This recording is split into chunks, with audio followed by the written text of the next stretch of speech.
नमस्कार साथियों, नाथ पब्लिकेशन के इस ऑनलाइन प्लेटफॉर्म पर पुनः आपका हार्दिक स्वागत है।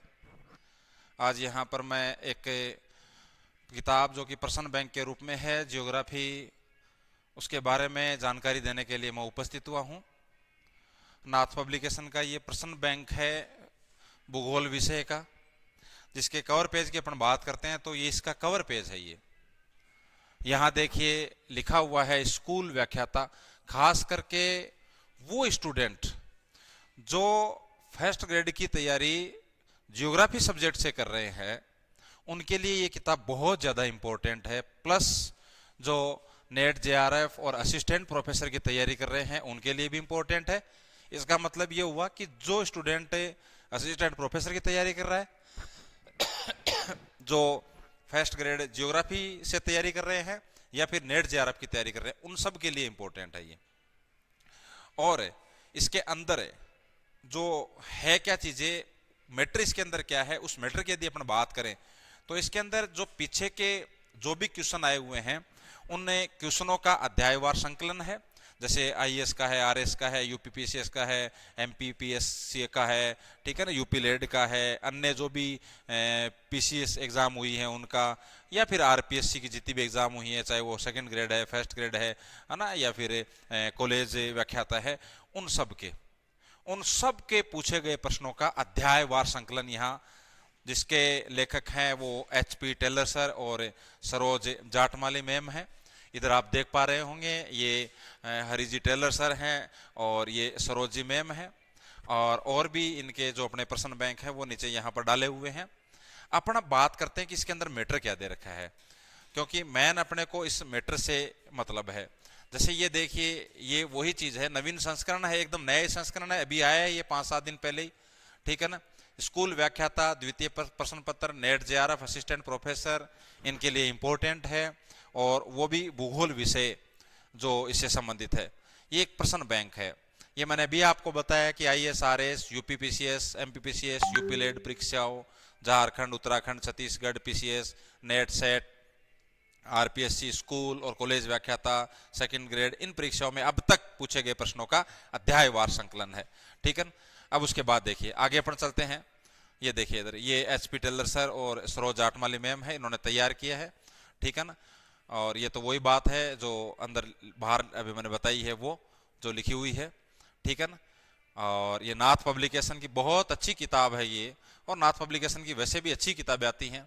ये इंडेक्स है, सबसे पहले इंडेक्स में सबसे पहले फिजिकल जियोग्राफी की बात करें अपन, जो कि सीनियर सेकेंडरी लेवल उच्च माध्यमिक स्तर, जिसके अंदर जो टॉपिक हैं, पृथ्वी की आंतरिक संरचना हो गई, चट्टाने हो गई, ज्वालामुखी, भूकंप है, प्लेट विवर्तनिकी है, पवन के कार्य हैं, प्रवाहित जल नदी के कार्य हैं, हिम नदी के कार्य, वायुमंडल की संरचना और संगठन, सूर्य तप और उष्मा, बजट, आर्द्रता और वर्षण, महासागरीय नितल के उच्चावच, ज्वार भाटा, महासागरीय धाराएं, लवणता, स्नातक स्तर में भू संचलन एवं भू संतुलन, तापमान युद्धकरण, वायदा पेटे एवं पवन संचार, विश्व का जलवायु वर्गीकरण, कोपेन और थार्नथवेट का, महासागरीय निक्षेप, प्रवाल भीतियां, एटोल, स्नातकोत्तर स्तर में जो ये टॉपिक दे रखे हैं आपके, ठीक है ना। उसके बाद ये भारत का भूगोल हो गया, उच्च माध्यमिक स्तर का, अवस्थिति, भौतिक विभाजन, जलवायु, प्राकृतिक वनस्पति, मिट्टियां, जनसंख्या, आपदा प्रबंधन, प्रमुख फसलें, खनिज, उद्योग, पर्यावरण प्रदूषण, सतत विकास। फिर मानव भूगोल है उच्च माध्यमिक स्तर का, मानव भूगोल, परिभाषा, विषय क्षेत्र, सिद्धांत, आर्थिक क्रियाकलाप। ये तो वैसे भी सिलेबस के अकॉर्डिंग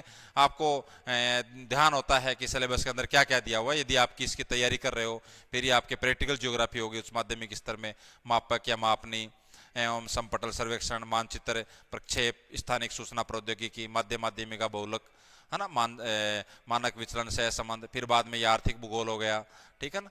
तो ये फिर बाद में भौगोलिक विचारधाराएं हो गई, ठीक है ना, भूगोल की परिभाषा, क्षेत्र, प्रकृति, उद्देश्य, ग्रीक, यूनानी, रोमन भूगोलवेताओं का योगदान, प्रमुख आधुनिक भूगोलवेता, उनके कार्य, है ना, स्नातकोत्तर स्तर। उसके बाद में ये नगरीय भूगोल हो गया, ये कृषि भूगोल हो गया, ये जनसंख्या भूगोल हो गया, ये राजनीतिक भूगोल हो गया, फिर राजस्थान का भूगोल हो गया, स्नातक स्तर का हो गया ये टॉपिक, राजस्थान के भूगोल के बारे में आप जानते ही हो। उसके बाद वे आप अंदर आ जाओ यहाँ पर। जैसे सबसे पहले अंदर मैटर कैसा दे रखा है, ये तो वो इंडेक्स थी पूरी की पूरी। भौतिक भूगोल के अंदर पृथ्वी की आंतरिक संरचना, इसके अंदर जैसे ये क्वेश्चन है सबसे पहले, भूकंपीय तरंगे, इसमें भी फिर बाद में क्या दे रखा है, ये जो पृथ्वी की आंतरिक संरचना, इसमें बाद में भूकंपीय तरंगे, तो इससे संबंधित प्रश्न आपको इसके मिल जाएंगे।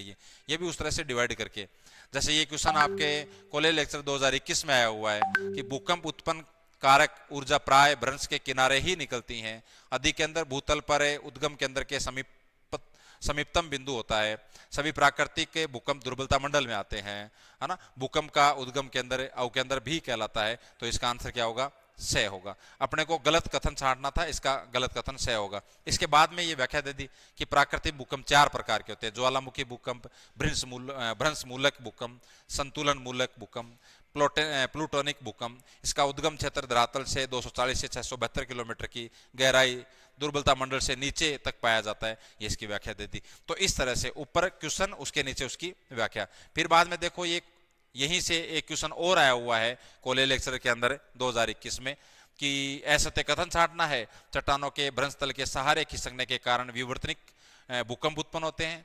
काय तरंगे धरातलीय तरंगों को उत्पन्न करती हैं, पी तरंगे तरंग दिशा के समानांतर कंपन करती है, एस तरंगे ध्वनि तरंगों जैसे होती हैं, तो इसका आंसर द हो जाएगा। फिर इसकी व्याख्या दे दी कि काय तरंगे 2 प्रकार की होती है, पी तरंगे और एस तरंगे, ठीक है ना। इस तरह से ये इधर व्याख्या दे रखी है। तो यहाँ इस तरह से इसको, उसके बाद में देखो आप, ये दुर्बलता मंडल हो गया, तो फिर दुर्बलता मंडल के प्रश्न हो गए, जैसे सेट 2012-13 में क्वेश्चन आया हुआ है, ये आरपीएससी सेकंड ग्रेड में आया हुआ है ये, फिर सेकंड ग्रेड में 2018 में ये क्वेश्चन आया हुआ है, फिर बाद में ये क्वेश्चन दे रखा है।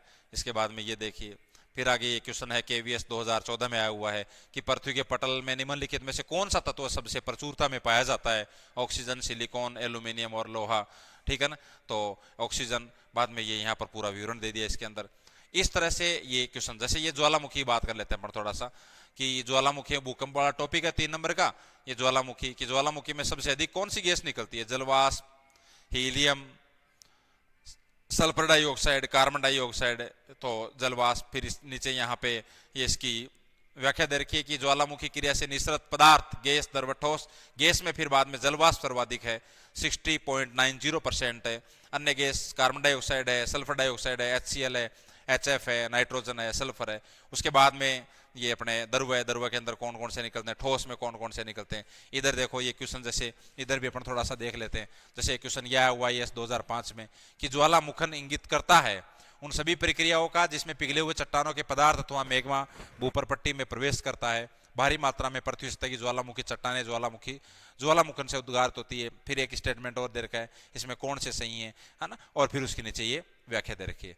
इस टाइप से इन क्वेश्चनों को दे रखा है। उसके बाद जैसे और अपन, अब ये सारे क्वेश्चन तो नहीं पढ़े जाएंगे, लेकिन अपन मोटी मोटी बात कर लेते हैं। जैसे ये प्लेट विवर्तन की बहुत अच्छा टॉपिक है ये, ठीक है ना। निम्नलिखित में से किसकी गति न्यूनतम है, पूर्वी प्रशांत महासागरीय उभार, आर्कटिक कटक, हाँ, नाजका प्लेट, कोकोस प्लेट, तो इसका आंसर आर्कटिक कटक है। ये इसकी नीचे व्याख्या दे रखी है, ठीक है ना। इसके बाद में नीचे देखो आप, ये इस टाइप के क्वेश्चन कि निम्न में से कौन महाद्वीपीय प्लेटों की टक्कर से निर्मित हुए हैं, Alps, Himalaya, Rocky, कोकेसस।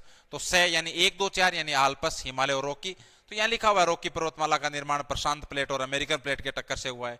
Alps, Himalaya पर्वत, काकेसस पर्वत महाद्वीपीय टक्कर से निर्मित हुई है ये, है ना। तो ये इस तरह से यहाँ पे देखिए, ये सब क्वेश्चन आए हुए क्वेश्चन है बहुत अच्छी तरीके से। ये देखो इधर, ये देखो, है ना। और भाई सब्जेक्ट से यदि आप तैयारी करते हो तो फिर बाद में आपको पता ही है कि इसका लेवल क्या रहता है, एग्जाम का लेवल क्या रहता है, बहुत गहराई से प्रश्न पूछे जाते हैं, ठीक है ना।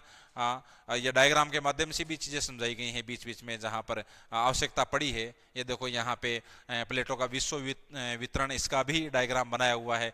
ये आपकी इंडियन प्लेट हो गई, ये आपकी अफ्रीकन प्लेट हो गई, अरेबियन प्लेट हो गई, इधर आपके ये उत्तरी अमेरिकन प्लेट, दक्षिण American plate, Pacific plate, African plate, है ना, नाजका प्लेट, ये सब डायग्राम के माध्यम से समझाया हुआ है ये, है ना। जितना कोशिश हुआ है समझाने की कोशिश, देखो प्रश्नों के माध्यम से ही इस चीज की अभ्यास हो पाती है, ये आप सब जानते हो। एक अच्छा स्टूडेंट तैयारी करने वाला है वो सब जानता है कि प्रश्नों के माध्यम से और तैयारी को और बेहतर बनाया जा सकता है, क्योंकि प्रश्नों के माध्यम से अपनी आंखें भी खुलती हैं। और यदि वो क्वेश्चन किसी एग्जाम में आए तो फिर बाद में और ज्यादा इंपॉर्टेंट हो जाता है, अपना और दिमाग और उसके ऊपर अपन फोकस करते हैं कि हाँ ये क्वेश्चन इस एग्जाम में आया हुआ है, इसका मतलब ये इंपॉर्टेंट है, तो फिर बाद में उसको इग्नोर नहीं करते अपन। इसकी खास बात यह है, यदि यहाँ एग्जाम का नाम लिख दिया ना तो इसका मतलब है कि इग्नोर नहीं करोगे आप, आया हुआ है ये। और क्वेश्चन, अब कितने क्वेश्चन बने, अब बार बार रिपीट हो रहे हैं क्वेश्चन, वही क्वेश्चन रिपीट हो रहे हैं बार बार, इनकी इंपॉर्टेंस इसीलिए बढ़ गई। पीवाई की इंपॉर्टेंट क्यों बढ़ी? अब जैसे ओल्ड इज गोल्ड जो किताब मार्केट में एक अच्छी तरीके से चल रही है, उसका कारण यही है ना। उसका कारण ये है कि सारे के सारे क्वेश्चन एक ही किताब के अंदर आ गए वो, तो वो बहुत अच्छी तरीके से चल रही है। और ये अच्छा भी है, ये कोई भी एग्जाम उठा के देख लीजिए आप पीछे वाले, तो वहां पर 90% आपको वहीं, और मेरिट कितनी रहती है, 100% तो मेरिट रहती नहीं है, 90%, 80%, 70%। और वो क्वेश्चन यदि आपने पीवाई के भी, अब पीवाई को डायरेक्ट तो आपको देखो समझ में नहीं आएंगे, ऐसी बात नहीं है, लेकिन वो कब इंपॉर्टेंट है वो, जब आपका टॉपिक क्लियर। तो अब ऐसे तो ये नहीं है कि डायरेक्ट आप इनको लेके बैठ जाओ, तो कैसे याद करोगे अब, है ना। अब आपको पता ही नहीं कि अंध घाटी भेड़पीठ सेल है क्या ये, तो फिर बाद में आप कैसे तैयारी कर पाओगे। तो ये तो एक प्रैक्टिस होती है ना। ये तो जैसे ये एमपीपीसीएस का क्वेश्चन है कि जुगेन और यारडंग का संबंध किससे है, वायु अपर्दन से है, नदी से है, हिमानी अपर्दन से है, या कास्ट, तो इसका आंसर हो गया वायु अपर्दन, इस तरह से, है ना। फिर बाद में नीचे और चलते हैं अपन, है ना। जैसे ये सब क्वेश्चन तो अपन क्या पढ़े, जैसे एक आधा क्वेश्चन और देख लेते हैं अपन। ये क्वेश्चन है आपका कि उष्ण कटिबंधीय क्षेत्रों में वायु में जल के कणों का प्रतिशत कितना अधिक हो सकता है, 4%, 10%, है ना, 30%, 50%। तो इसका आंसर 4% है। यूजीसी नेट के अंदर आया हुआ क्वेश्चन है ये। तो ये इसकी व्याख्या दे रखी है, वास्तव में जलवाष्प जल का गैसीय रूप है।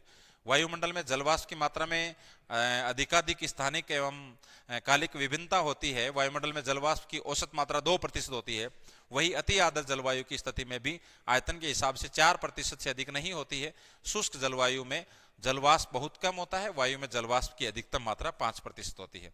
ठीक है ना, इस तरह से। ये देखो डायग्राम के माध्यम से भी जितना समझाया गया है, डायग्राम के माध्यम से भी समझाया जा रहा है ना। ये देखो इधर, है ना, ये देखो डायग्राम के माध्यम से जितना हो सकता है उतना डायग्राम का यूज किया गया है, और ये इंपॉर्टेंट है ये। ठीक है ना, ये वायुमंडल की संरचना दे रखी है आपके, है ना। देखो इधर ये आपके 6 मंडल हो गया, 6 मंडल में क्या क्या घटनाएं हो सकती हैं वो लिख दिया। फिर बाद में आपके समताप मंडल हो गया, तो वहां पे क्या है, ये इधर इसकी हाइट दे दी, क्या इसका टेम्परेचर रहेगा, ये बीच में क्षोभ सीमा आ गई, ये देखो इधर। इसके बाद में समताप सीमा आ गई, फिर मध्य मंडल आ गया आपके, है ना। फिर देखो आप आगे इधर बाद में इसको आप आयन मंडल को अलग अलग भागों में डिवाइड करते हो, अलग अलग परतों में, तो सब कुछ दे रखा है। बहुत ही अच्छी तरीके से इसको डिजाइन किया गया है, बहुत ही मेहनत करके, तभी तो ये किताब थोड़ी लेट हुई थी। ठीक है ना। कारक जो सूर्य ताप को प्रभावित नहीं करता है, ये आरपीएससी कॉलेज लेक्चर 2021 में आया क्वेश्चन है। घूर्णन, परिक्रमण, सूर्य किरणों की नति कोण, प्रचलित पवने।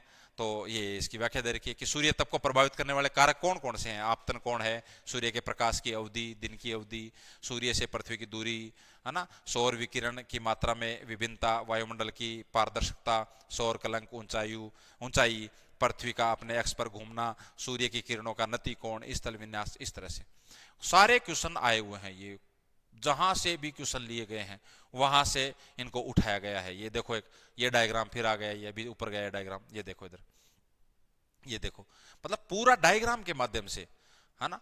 ये देखो ये अच्छा क्वेश्चन एक आपका विशिष्ट आर्द्रता का, यूजीसी नेट 2016 में आया हुआ है ना, मिलाना है ये, और उसके बाद में इसके नीचे व्याख्या दे रखी है। ये इस हिसाब से इसको तैयार किया गया है।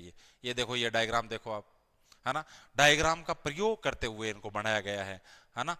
तो बहुत अच्छी तरीके से इसको तैयार किया गया है ये। और वैसे तो तैयारी करने वाले स्टूडेंट है जिनके सब्जेक्ट है ये, तो वो तो देखते ही समझ जाता है कि इसके अंदर मैटर कैसा है, तो वो एक एक क्वेश्चन पढ़ के बताने से वो नहीं है। जैसे ये क्वेश्चन आया हुआ है, धरती पर जल और स्थल का अनुपात क्या है। फिर इसके नीचे इसके नीचे क्वेश्चन देखिए आप, और नीचे आ जाओ आप, ये ज्वार बाटा से संबंधित क्वेश्चन हो गए आपके। विश्व में सबसे अधिक ऊंचाई के ज्वार आते हैं वो मध्य सागर में, बंगाल की खाड़ी में। ये सेकंड ग्रेड 2024 में आया क्वेश्चन है, ये हडसन की खाड़ी में, फंडी की खाड़ी में, है ना। फिर विश्व में सर्वाधिक ज्वार प्रास जिसमें पाया जाता है ना। तो ये इसकी व्याख्या दे रखी है नीचे, है ना। इधर भी आप थोड़ा देख लो, है ना, इधर भी आप देख लीजिए। ये देखिए इधर ये क्वेश्चन दे रखा है IAS 2004 में, युति व्युति बिंदु पद संदर्भित होता है जब पृथ्वी उपसौर पर तथा चंद्रमा उपभू पर होता है। चंद्रमा सूर्य तथा पृथ्वी एक सीधी रेखा में होते हैं। चंद्रमा तथा सूर्य पृथ्वी के संदर्भ में समकोण पर होते हैं।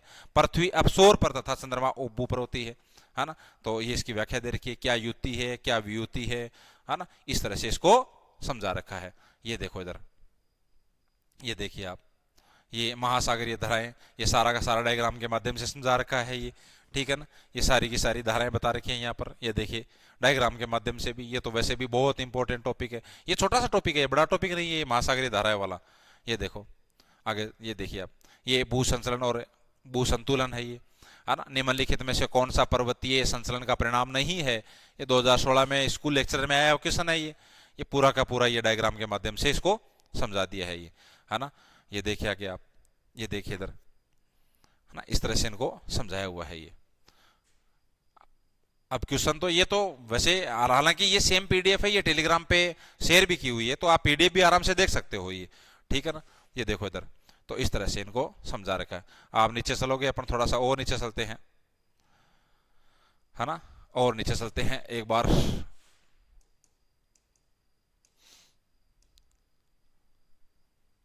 और नीचे जाओ आप, कुछ और देख लेते हैं अपन। तो इस तरह से इसको समझा रखा है ये, ठीक है ना।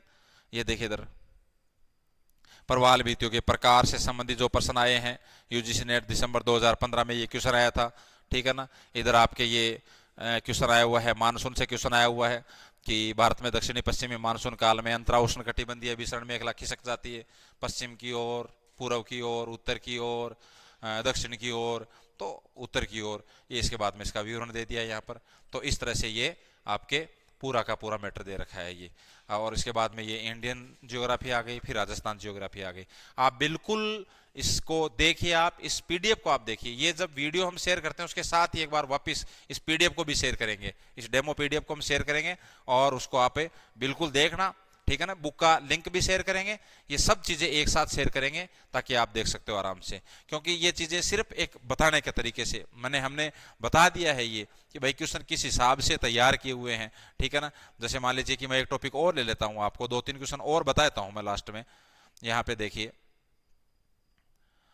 एक नया टॉपिक आगे, जैसे ये आपका जलवायु वर्गीकरण कहा गया है, ये कोपेन का जलवायु वर्गीकरण, कि कोपेन के जलवायु प्रकारों के वर्गीकरण के संदर्भ में निम्न युग्मों पर विचार कीजिए। एएमडब्ल्यू कोरोमंडल तट, बीएसएसडब्ल्यू मध्य राजस्थान, डीएफसी अरुणाचल प्रदेश। तो इसमें कौन सा सही है, 2 और 3 है। तो फिर बाद में बीएसएसडब्ल्यू, डीएफसी, इनके बारे में विवरण यहाँ पर दे दिया गया है। ये जैसे भारत की प्राकृतिक वनस्पति से संबंधित, है ना, प्राकृतिक वनस्पति, उष्ण कटिबंधीय सदाबहार वन, उष्ण कटिबंधीय पर्णपाती वन, उष्ण कटिबंधीय मरुस्थलीय वन, फिर इनको भी डिवाइड कर दिया गया है ना। तो ये अच्छी तरीके से समझाया हुआ है कि उष्ण कटिबंधीय सदाबहार वन है, उनमें कौन कौन से वन है। उष्ण कटिबंधीय पर्णपाती वन 2 प्रकार के होते हैं, आर्द्र पर्णपाती वन और शुष्क पर्णपाती वन। आर्द्र पर्णपाती वन कौन से हैं, शुष्क पर्णपाती वन कौन से हैं, ठीक है ना। और उसके बाद में उष्ण कटिबंधीय मरुस्थल कौन से, मरुस्थलीय वन कौन से हैं, है ना। ये बाद में देखो इस तरह जो क्वेश्चन आ गए सारे के सारे, वो सारे के सारे इसके नीचे डाल दिए गए हैं। इस तरह से ये क्वेश्चन दे रखे हैं। आगे मैं आपको जल्द ही और एक उस वीडियो से अवगत कराऊंगा कि रीट मेंस तृतीय श्रेणी अध्यापक परीक्षा, मुख्य परीक्षा से संबंधित नाथ पब्लिकेशन की कौन कौन सी किताबें आ गई और कौन सी आने बाकी हैं, और वो किताबें कौन कौन सी हैं, कैसी हैं, उनका संपूर्ण एक ही वीडियो बनाऊंगा मैं। एक ही वीडियो के माध्यम से सारी की सारी जानकारी आपको मैं अवेलेबल करवा दूंगा। तो जल्द ही कोशिश रहेगी इस टाइप की, और कुछ टेस्ट सीरीज से संबंधित भी बातें अपन करेंगे। फर्स्ट ग्रेड वाली जो टेस्ट सीरीज है, जिसमें हिस्ट्री, आर्ट एंड कल्चर की, वो कंप्लीट हो गई है। मैनेजमेंट, स्कूल मैनेजमेंट वाली अभी चली रही है, और जल्द ही हमारा विचार 1-2 टेस्ट सीरीज का और लॉन्च करने का है। तो आप जरूर कमेंट करें कि हम कौन सी टेस्ट सीरीज शुरू करें, और किताब के आधार पर ही करेंगे उस टेस्ट सीरीज को। तो ये आप कमेंट करें और हमें बताएं कि आपको ज़्यादा कौन सी टेस्ट सीरीज की ज़रूरत है। अपनी अपनी ज़रूरत बताएगा हर स्टूडेंट, हम देखेंगे कि ज़्यादा किसकी ज़रूरत है, या फिर किसी सब्जेक्ट के ऊपर या किसी भर्ती के ऊपर, या आप बिल्कुल लास्ट में कमेंट करके बताएं हमें। ओके, धन्यवाद।